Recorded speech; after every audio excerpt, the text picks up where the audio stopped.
Y nuestra tarea dentro de la iglesia y nuestra actividad espiritual, todo lo que buscamos dentro de la iglesia y ese deseo por crecer espiritualmente va enfocado a nuestra relación con Dios. Nosotros queremos relacionarnos con Dios, queremos tener comunión con Él. Entonces es lo que estamos aprendiendo, por eso tomamos clases de la Biblia, por eso leemos la Biblia. Esa es la razón por la que oímos las predicaciones, oramos, porque a veces hay muchas dudas, preguntas que tenemos en nuestro corazón y Dios se comunica con nosotros y nos revela cómo podemos mejorar esa relación. Ahora, todo lo que tiene que ver con esta vida espiritual, lo hemos dicho en otras ocasiones, tiene que ver con nuestra fe. ¿Verdad? Dice el justo, vivirá por la fe. Lo que hacemos dentro de la iglesia, pues tiene que ver con la fe. Todo lo que ejecutamos dentro de la iglesia, las acciones que hacemos, pues tiene que ver con la fe, ¿verdad? Por eso hacemos lo que hacemos. Nuestra fe, la fe que tenemos está basada en creencias, en lo que creemos. Y la fe nos mueve a realizar acciones.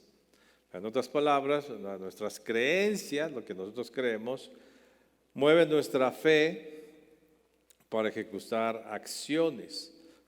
Pero la fe en sí misma no tiene poder, ¿verdad? Quien tiene el poder es Dios. Entonces, por eso la fe nos lleva a acciones de acercarnos a Él y de Él recibimos el poder para poder recibir las cosas que Él nos ha prometido. Si nuestra creencia es errónea, sí nos va a mover a la fe y esa fe nos va a mover a una acción, pero esa acción no te da buenos resultados porque nuestra creencia está equivocada.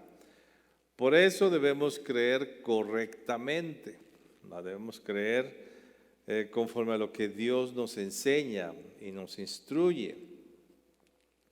Ahora, esa creencia que tenemos, la creencia es el conocimiento que tenemos acerca de Dios, puede ser afirmada por conocimiento probado, ¿verdad? Por una experiencia. A lo mejor esa creencia que yo tengo es porque yo lo comprobé, lo viví, tuve una experiencia personal y así aprendí eso que creo. O pues tal vez hay evidencias de eso que estoy creyendo, hay muchas evidencias, por eso lo creo. Pero también yo creo por convicción, sin nada probado, simplemente mi corazón está convencido. Entonces no todo lo que creemos puede estar basado en el conocimiento probado. O sea, yo no puedo creer solamente en las cosas que he probado, que he experimentado. Porque hay muchas cosas que pues yo tengo que creer, pero no las he comprobado. Simplemente la convicción me hace afirmar esa fe, esa creencia. Y entonces por eso creo. Miren, vamos, ya es un pasaje conocido, Hebreos 11:1, así que no lo busques, te lo voy a leer. Hebreos 11:1 que dice, pues la fe, la certeza de lo que se espera, la convicción de lo que no se ve. Entonces, si no se ve, pues no es comprobable, digamos, de una manera práctica. Entonces, ¿qué es lo que tengo que usar ahí? Pues mi convicción. Aunque no lo he probado, aunque no hay una evidencia científica, no hay una evidencia de experiencia, yo me convenzo de que es así. Entonces acepto esa creencia por convicción. Y hoy quiero hablarte de algunos absolutos de Dios, ¿verdad? Unas cosas que te decía, la creencia, pues la creencia en Dios, ¿verdad? ¿Qué creo de Dios? Entonces hay unos absolutos de esa creencia que no pueden cambiarse, son creencias inamovibles. Ya sea tenga experiencia o de comprobación o no, y pues las tengo que aceptar mediante la convicción. Hay muchas de esas, tú las tienes, yo solamente voy a dar ejemplos de algunas para que tú después sigas buscando esas convicciones y las afirmes en tu corazón. Pues la Biblia nos habla de esos absolutos, o sea, la manera que yo tengo y sobre qué está basada nuestra fe y nuestras creencias, pues es lo que dice este libro, para lo que dice la Biblia. Esa es nuestra creencia. Hay muchas creencias, otras creencias las he aceptado mediante la comprobación, ¿verdad? Porque vi un milagro, porque solamente un milagro de parte de Dios y por eso lo creí, pero pues siempre va a estar fundado en lo que dice la Escritura. Entonces la Biblia nos habla de estos absolutos. Y estos absolutos de Dios, pues no te digo, no pueden ser comprobados con ciencia, no somos capaces de entenderlo y mucho menos de explicarlo. Y el primero es este, vamos a Génesis capítulo 1, verso 1, ya lo conocemos, muchos se lo saben de memoria. ¿Y qué dice la Escritura? En el principio creó Dios los cielos y la tierra estaba desordenada y vacía, y las tinieblas estaban sobre la faz del abismo, y el Espíritu de Dios se movía sobre la faz de las aguas. Entonces, ¿qué entiendo? ¿Va? Que en el principio, o sea, hay un principio, un comienzo del mundo físico, no de Dios. Dios no tiene un principio, sino que Dios ya existente en la eternidad, en un principio, en un inicio creó los cielos y la tierra. ¿Y qué es ese cielo y esa tierra? Pues este universo, este majestuoso universo lo creó Dios, y después dice que la tierra por alguna razón estaba desordenada y vacía, y entonces el Espíritu se movía, pero ya después vemos más adelante cómo Dios reorganiza toda esta tierra. Entonces el inicio del mundo físico es Dios, ¿verdad? Dios creó todo cuanto existe. Dios es el creador. Dios es creador de todo esto visible, de estas billones de galaxias, de este vasto universo y también del mundo invisible. Y si creó todas estas cosas que nosotros podemos ver, entonces quiere decir que también nosotros fuimos creados por Él. Y eso es lo que dice la Escritura, que Él creó en el principio los cielos y la tierra. Y que también, ya que organizó la tierra, creó al ser humano, al hombre, a Adán y a Eva. ¿Cómo lo hizo? No sabemos. Y no alcanzamos a entenderlo. Nuestra mente finita no lo puede entender. El hombre con su ciencia ha intentado mediante teorías, no comprobables, científicamente no todo lo que dice de que cómo fue iniciado el mundo o cómo se creó el universo, pues no hay nada de evidencia. Son solamente teorías sobre la creación del universo, pero no ha podido y ni siquiera se ha acercado a algún concepto básico de cómo fue creado el universo.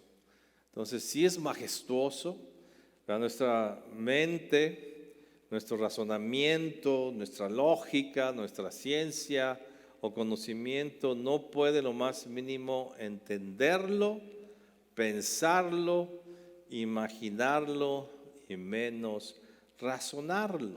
O sea, no es posible. O sea, por más que tú quieras entenderlo, cómo es que empezó Dios a hacer las cosas, dónde está Dios, pues no se puede. Nuestra condición humana y nuestra capacidad espiritual solo puede creer mediante una convicción. Entonces ahí es donde entra mi convicción. Yo no puedo comprobar, ni por experiencia, ni por un milagro, que Dios hizo los cielos y la tierra. La Escritura me lo dice. ¿Y qué tengo que hacer? Pues por convicción, creer que Dios hizo los cielos y la tierra. Miren, vamos a Hebreos capítulo 11, verso 3, así te pido que lo busques. Hebreos 11, 3. Dice, por la fe, o sea, es mi convicción, dice, por convicción entendemos haber sido constituido el universo por la palabra de Dios, de modo que lo que se ve fue hecho de lo que no se veía. O sea, Dios hizo los cielos y la tierra. es una convicción. No hay manera de explicarlo. El ser humano quiere explicarlo y en su explicación muchos han decidido rechazar a Dios y decir Dios no existe, porque no es posible que haya un ser que haya creado todas estas cosas, porque nuestra mente no lo alcanza a comprender. Pero nosotros como creyentes tenemos que aceptarlo por convicción. No hay comprobación, por supuesto. Es imposible comprobarlo, pero sí podemos convencernos de que Dios hizo todo este cielo y esta tierra. Ahora, no podemos contaminar esta creencia de que Dios hizo los cielos y la tierra con teorías, ¿verdad? Como del Big Bang o la evolución o otras teorías que el hombre ha puesto, porque en primera son teorías, ¿verdad? El Big Bang es una teoría, es una idea. Alguien una vez yo que estaba fumando ahí esa hierba y se le ocurrió, pues, el Big Bang. O con su ciencia, tal vez, tanto conocimiento en sus matemáticas y fórmulas, decidió, pues lo hizo de esta manera. La misma evolución, de repente alguien vio a una persona que se parece mono y, pues entonces descendemos del mono, mira, tiene toda la cara de mono. Y ya empezaron ahí a decir que evolucionó el mundo, pero son ideas. Científicamente no puede ser comprobado. Entonces son solamente teorías, no han sido comprobadas, solo son el reflejo de la necesidad del hombre por entender lo inentendible. O sea, es inentendible. Por más que lo razones, por más que lo pienses, por más que lo medites, tú no puedes comprobar que Dios hizo los cielos y la tierra, pero sabes que Dios hizo los cielos y la tierra por convicción.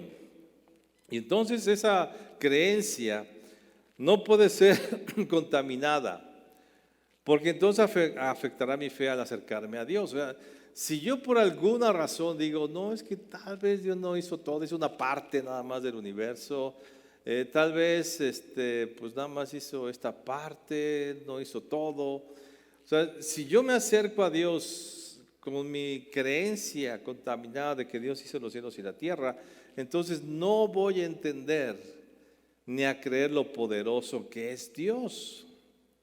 Entonces, ¿cuál debe ser mi convicción? Por supuesto que Dios hizo los cielos y la tierra, aunque mi mente no lo alcance a entender, aunque la ciencia no lo pueda describir. Dios hizo los cielos y la tierra y Él me hizo y me formó, me dio esta inteligencia, me dio todo lo que soy para poder percibir este mundo. Entonces, no puedo dejar que se contamine esa creencia. ¿Cuál debe ser nuestra convicción acerca de este punto? Sí, Dios hizo la tierra que vemos. Dios lo hizo. Esa hermosa tierra de estos paisajes, estas montañas, los mares que tanto nos asombran. Ahora con tanto video y fotos, pues tenemos más acceso a esta majestuosidad de la tierra. Pues Dios lo hizo, y no se diga del universo, ¿verdad? Con todos estos aparatos que el hombre ha inventado, estos telescopios, ha alcanzado a ver galaxias impresionantes, ha alcanzado a ver todo lo que está hasta cierto punto, ¿verdad? Al fondo, hasta cierto límite, ha visto la profundidad del universo, pero no ha encontrado dónde está el trono de Dios. No ha visto dónde está Dios, dónde Dios reside. Entonces quiere decir que si todo este universo y en estas galaxias aún no se encuentra Dios, pues hay un mundo invisible.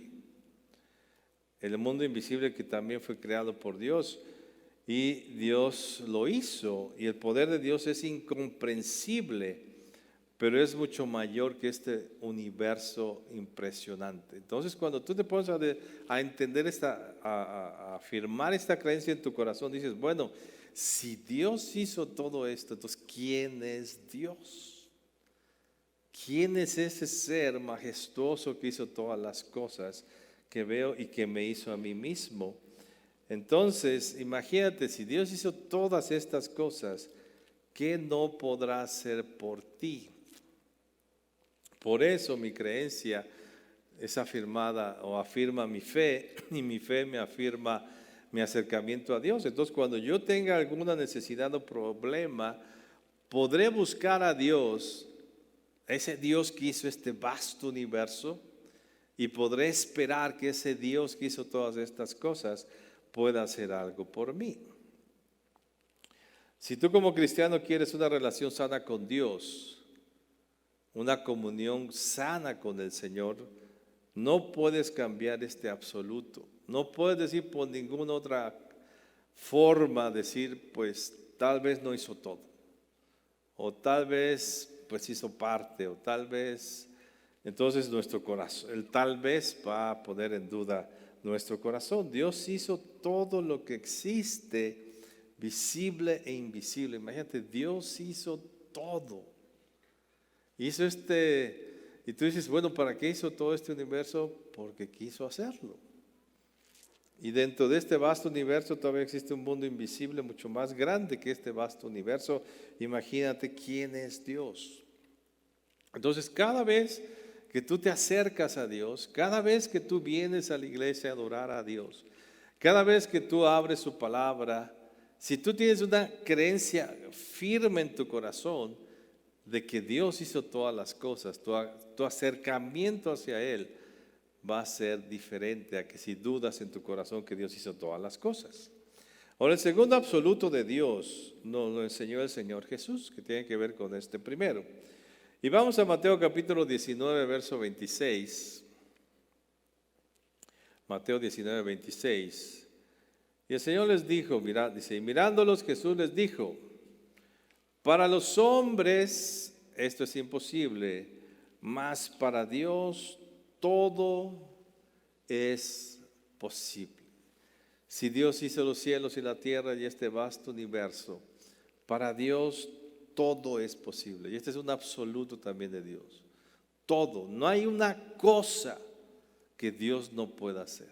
Todo, absolutamente todo es posible para Dios. No hay nada, no hay ninguna cosa que Dios no pueda hacer. Todos los milagros que existen, que menciona la Escritura, todos estos milagros, por supuesto que Dios los pudo hacer. Él tiene el poder para hacer estas cosas incomprensibles a nuestra mente. No se pueden comprobar científicamente, pero Dios las hizo porque para Dios todas las cosas son posibles. Y Él hizo todas las cosas que menciona la Biblia que Él hizo.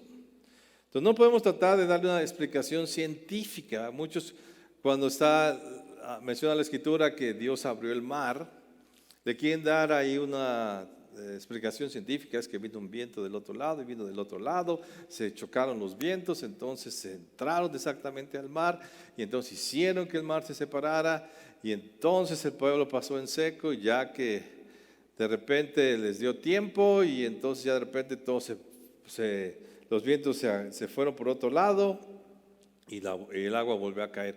Podemos darle todas estas explicaciones, pero el punto es que Dios lo puede hacer. O sea, no sabemos cómo lo hizo, pero lo hace. El que la sombra se haya regresado 15 grados, el que el sol se detuvo cuando estaba luchando Josué, que 3 hombres fueron lanzados a un horno de fuego y no se quemaron. Todas estas cosas son posibles para Dios. Y eso es lo que debe estar mi convicción. Cada vez que yo leo estas cosas, no debo decir, ay, aquí como que exageraron los profetas. No, pues es que esto está difícil. Yo creo que lo escribieron mal, yo creo que la traducción está mal, yo creo que el griego y el hebreo no lo tradujeron bien y entonces no se dice que fueron las cosas como así. No, o sea, yo debo creerlo. Por supuesto que Dios puede hacer eso. Y puede hacer cosas mayores. Todos los milagros que el Señor Jesús hizo, cambiar el agua en vino, por supuesto que lo hizo. Dios puede hacer todas esas cosas. No tengo que darle una explicación científica, ni lógica, ni racional. Simplemente tengo que convencer mi corazón de que Dios puede hacer todas las cosas.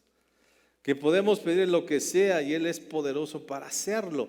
Entonces, si yo dudo en mi corazón que hay cosas que Dios no puede hacer, mi acercamiento a Dios va a ser sin resultados. Porque entonces estoy dudando que Dios pueda hacer eso. Estoy dudando que Dios pueda hacer ese milagro. Entonces yo tengo que tener la certeza en mi corazón, la convicción, la fe, de decir, para Dios todo es posible. En la situación que yo me encuentro, en la situación que el mundo está viviendo, en la situación que estoy ahí perdido, Dios puede resolver las cosas poderosamente porque para Él todo es posible. Entonces yo le puedo pedir a Dios lo que sea, sí. Porque Dios puede hacer lo que sea. Él es poderoso para hacerlo. Pero aquí surge una pregunta. La pregunta es, ¿querrá hacerlo Dios? Esa es la pregunta. O sea, de que Él puede hacerlo. Pero querrá hacerlo. Y aquí lo vamos a contestar de dos maneras. Si Dios quiere hacer algo por nosotros o no. Una es que Dios ha dicho en su palabra que todas las promesas que están aquí las va a cumplir. Todas. Todas estas promesas son sí de parte de Dios. Sí. No hay nada que las va a detener. Hay principios, sí hay que hacer ciertas cosas, pero todas estas promesas son sí. Y ve lo que dice segunda a los Corintios 1:20. Porque todas las promesas de Dios son en el sí y en el amén, por medio de nosotros para la gloria de Dios. O sea, para Dios dice sí, todo esto que está aquí y yo ya lo prometí, yo digo sí lo quiero hacer por ti. Sí quiero hacerlo. Entonces tú puedes tomar todas estas promesas y pedirlas y Dios te las va a dar. Claro que siguiendo los principios de cada una de esas promesas y las reglas que Dios ha puesto, si tú las sigues, Dios te las va a dar. Todas sus promesas, Él las quiere hacer. Y si las pedimos en el nombre de Jesús, nos serán hechas. Ahora, hay muchas cosas que Dios no ha prometido. No están en la Biblia, no las prometió Dios, pero sí puede hacerlas por nosotros. Y te voy a dar un ejemplo. Quiero que vayamos a 2 de Reyes capítulo 20, verso 1. Y te voy a hablar del ejemplo del rey Ezequías. Dice la Escritura, 2 de Reyes 20, 1. Y en aquellos días Ezequías cayó enfermo de muerte. Y vino a él el profeta Isaías, hijo de Amós, y le dijo, Jehová dice así, ordena tu casa porque morirás y no vivirás. Determinado por Dios, te vas a morir, ya no vas a vivir.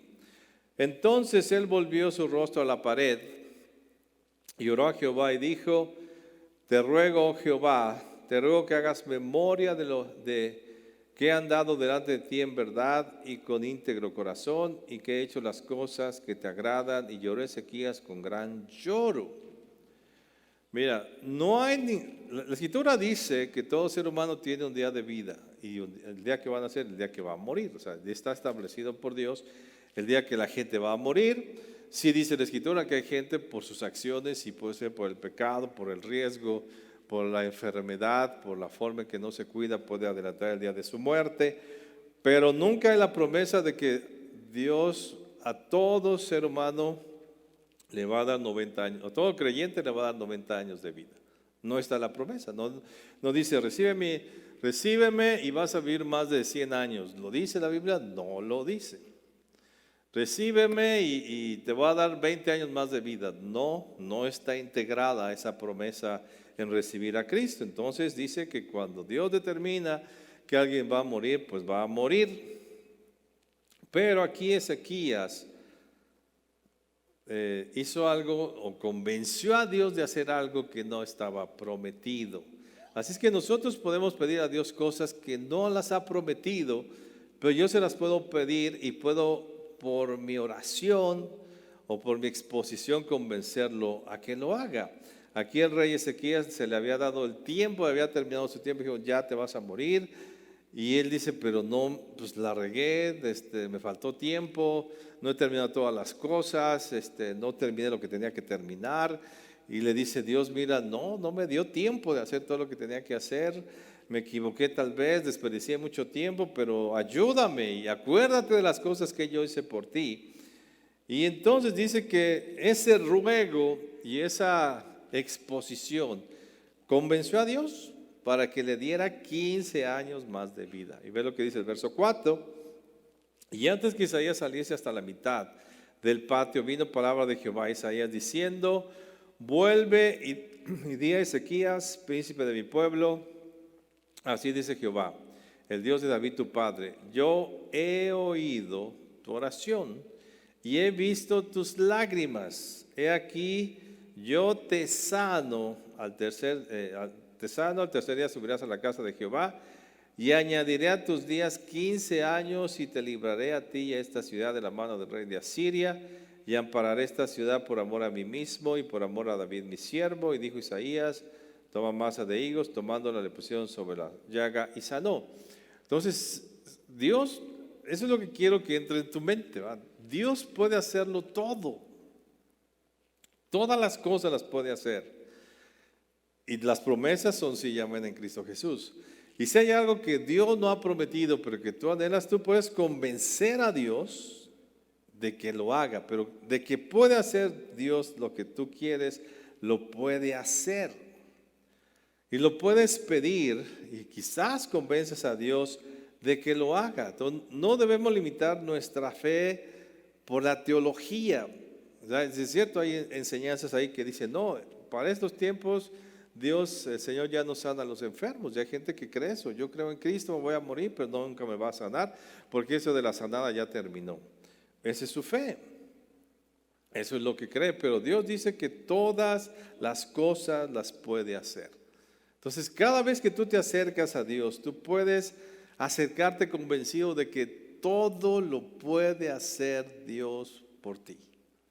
Todas las cosas las puede hacer Dios. Lo que le pidas a Dios, Dios lo puede hacer. No dijo el Señor Jesús: si le piden a este monte, si tuvieran fe y le piden a este monte que se eche al mar, les obedecería. O sea, imagínate qué cosas puede hacer Dios. Dios puede hacerlo todo.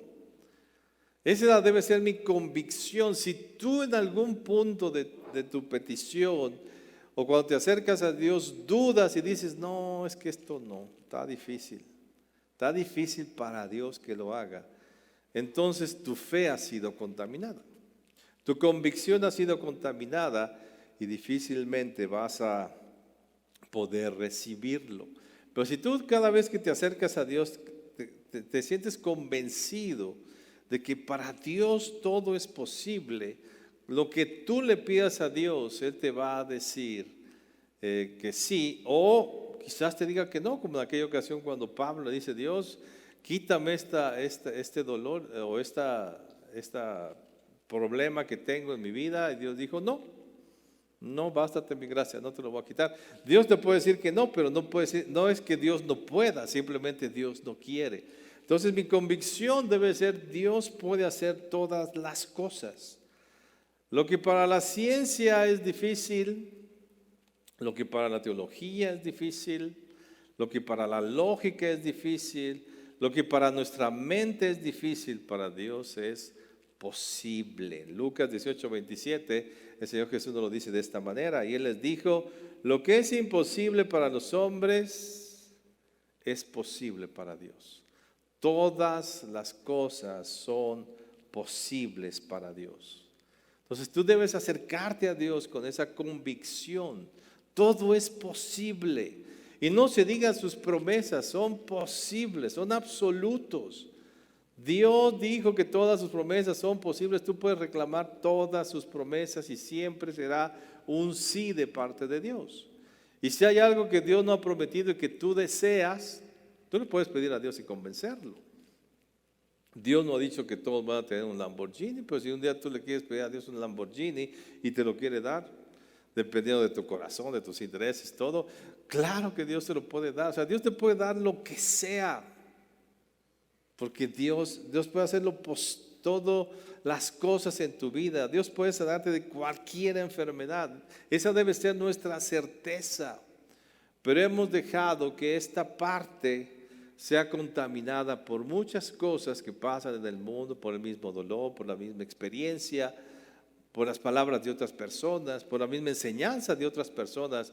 Decimos: tal vez Dios no pueda o Dios no quiera, pero no estamos ciertos de que realmente Dios no quiso. Entonces acércate a Dios creyendo que Dios puede hacerlo todo. No, nunca es un absoluto. O sea, no hay nada que Dios no pueda hacer, es absoluto.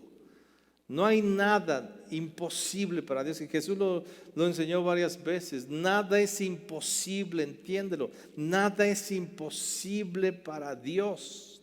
Nada.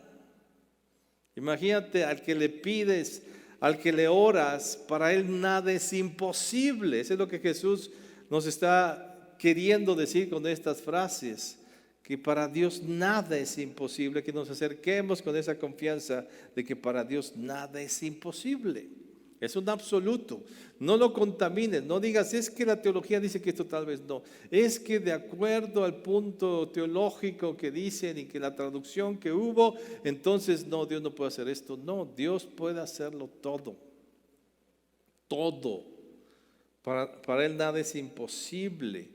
Entonces tú le puedes pedir a Dios y si es algo que no ha prometido, convéncelo como lo hizo el rey Ezequías. Y un tercer absoluto de Dios que te quiero enseñar es, vamos a Hechos 4:11 y lo dice el apóstol Pedro.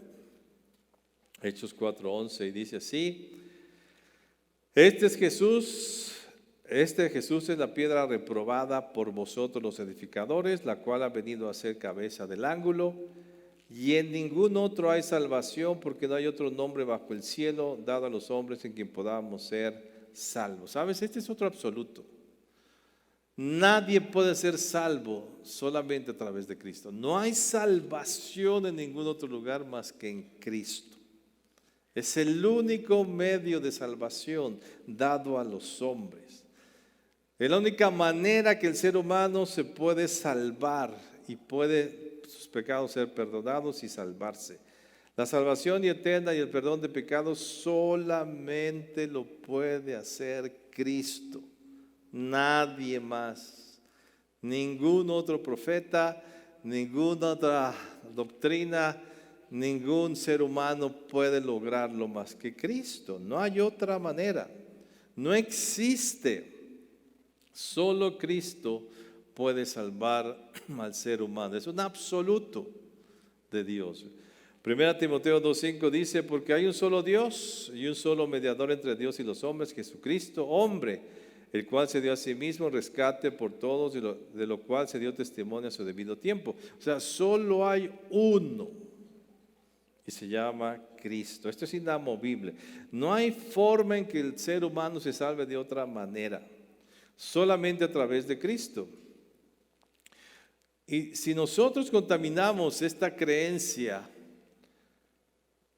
con justificaciones, el resultado será equivocado.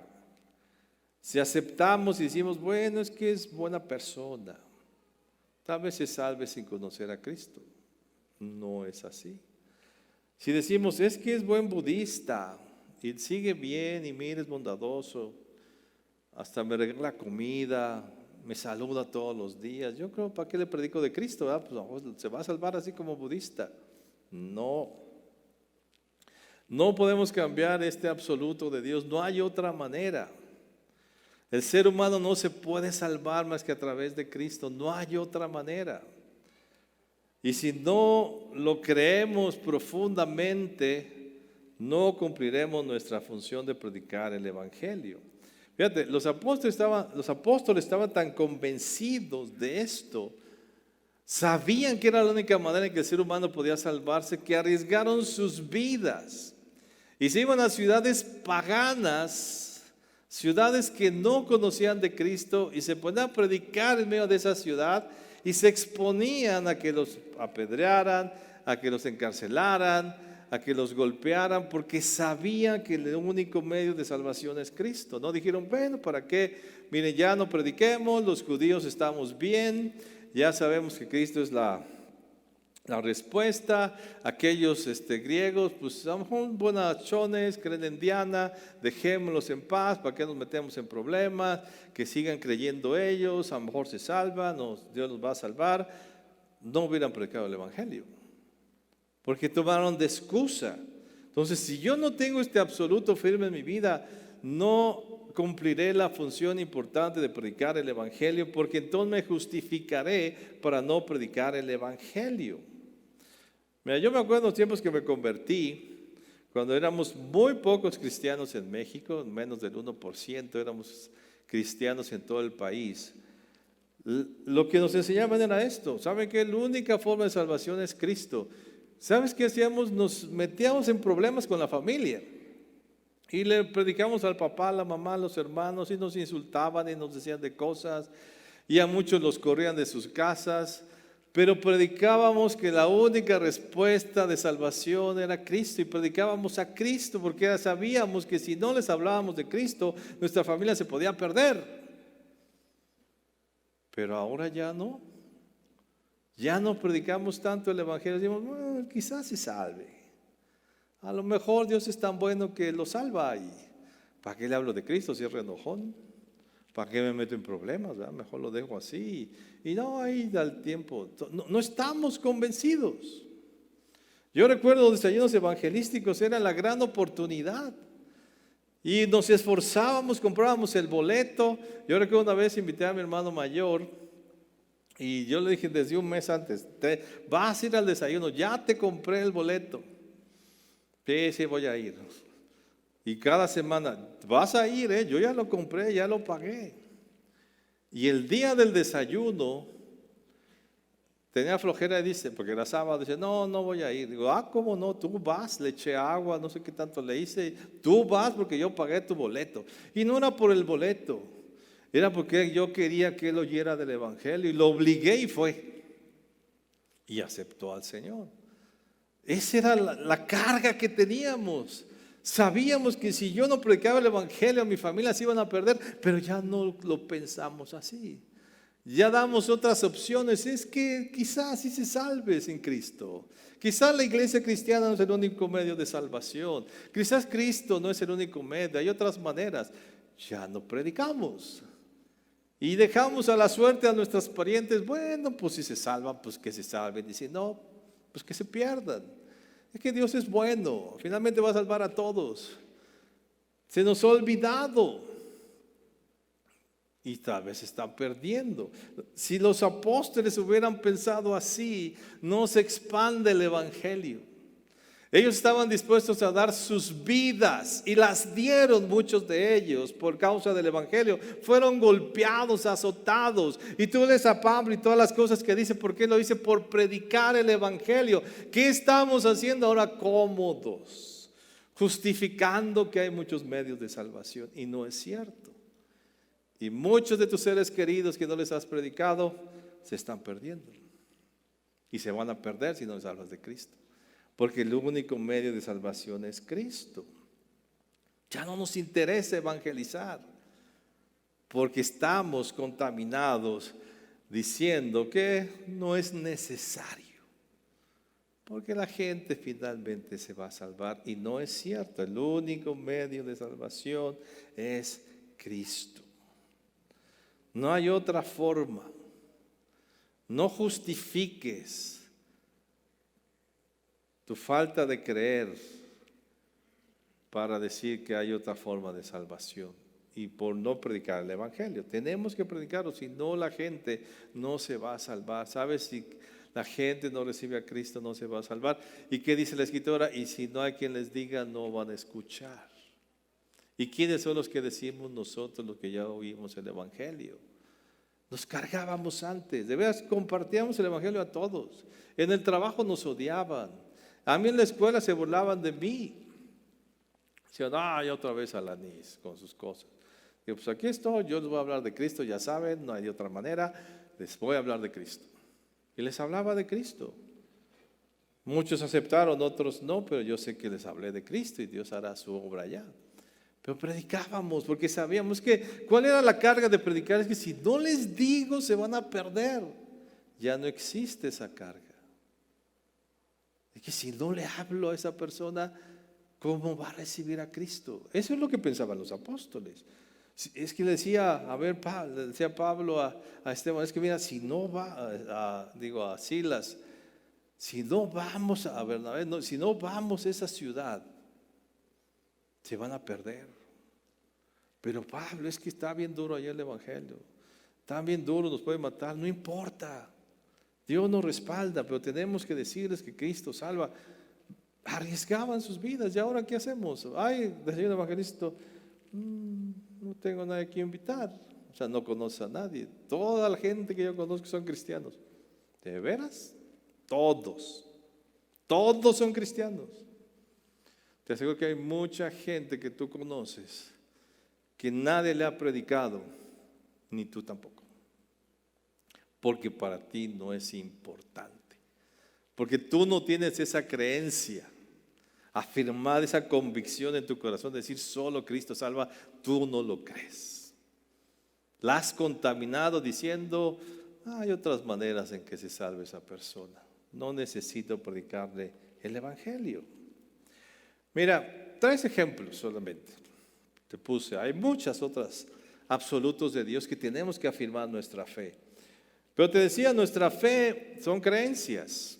Si nuestras creencias están equivocadas, nuestra fe va a estar mal. Y la fe nos lleva a acciones y nuestras acciones van a estar mal. Entonces, si tú no tienes bien arraigadas tus creencias, tu fe no será una buena fe o un buen nivel de fe. Y tus acciones no serán las correctas. ¿Por qué no oramos lo suficiente? Porque no creemos que Dios hizo los cielos y la tierra, tal vez. Porque no creemos que Dios pueda hacer todas las cosas. ¿Para qué pierdo mi tiempo?